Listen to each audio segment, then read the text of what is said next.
આગામી લોકસભાની ચૂંટણી અનુસંધાને આજે મારો પ્રવાસ બે મુખ્ય મંડળો એટલે કે ખંભાળિયા વિધાનસભામાં ખંભાળિયા તાલુકો અને ભાણવડ તાલુકામાં આજે જ્યારે મારો મુખ્ય કાર્યકર્તાઓ અને શુભેચ્છકો સાથેના એક વાર્તાલાપનો આખો કાર્યક્રમ હોય ત્યારે આપ જોઈ રહ્યા છો એ પ્રમાણે સમગ્ર દેશમાં અત્યારે આખો દેશ જાણે કોંગ્રેસ મુક્ત થતો હોય એ પ્રકારનું આખું વાતાવરણ છે. અને એ જ રીતે મને લાગે છે જામનગર સંસદીય ક્ષેત્રમાં પણ એવું જ આખું જામનગર લોકસભા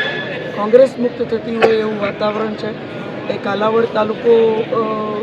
તાલુકામાં મારો જ્યારે પ્રવાસ સ્ટાર્ટ થયો ત્યારથી લઈ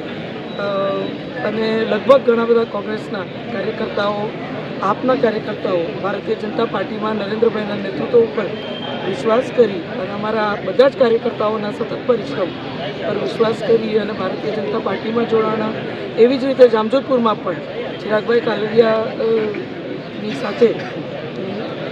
ખૂબ મોટી સંખ્યામાં લગભગ 300 જેટલા કાર્યકર્તાઓ મોદી સાહેબના નેતૃત્વમાં વિશ્વાસ રાખી ભારતીય જનતા પાર્ટીના પરિવારના ભાગ બન્યા. આજે ખંભાળિયા ખાતે પણ એવી જ રીતે શ્રી મુળભાઈ કંડોરિયા, દેવાભાઈ કરમૂર, શ્રી માલસીભાઈ અને અન્ય તાલુકા પંચાયતના 3-4 સદસ્યો અને એમની સાથે લગભગ 6 કે 7 સરપંચો આ બધા બહુ મોટી સંખ્યામાં કાર્યકર્તાઓ સાથે મોદી સાહેબના નેતૃત્વમાં ભારતીય જનતા પાર્ટીમાં જોડાણા છે. ત્યારે આપ જોઈ શકો છો સમગ્ર દેશમાં સાચા અર્થમાં આ રાષ્ટ્રએ અને આ દેશના નાગરિકોએ નક્કી કરી લીધું હોય કે આ દેશને બિલકુલ કોંગ્રેસ મુક્ત કરવો છે અને વિકાસની જે રાજનીતિ સમરસતાની જે રાજનીતિ માનનીય પ્રધાનમંત્રીશ્રીએ અપનાવી છે અને 2000 આવતા 5 વર્ષમાં એમનો જે સંકલ્પ વિકસિત ભારતનો છે એ વિકસિત ભારતને વધુ બળ મળે એ ઉદ્દેશ્યથી આજે ક્યાંક નિરાશ હતાશ કોંગ્રેસના સર્વે કાર્યકર્તાઓ ભારતીય જનતા પાર્ટીમાં મોદી સાહેબના નેતૃત્વ પર વિશ્વાસ રાખી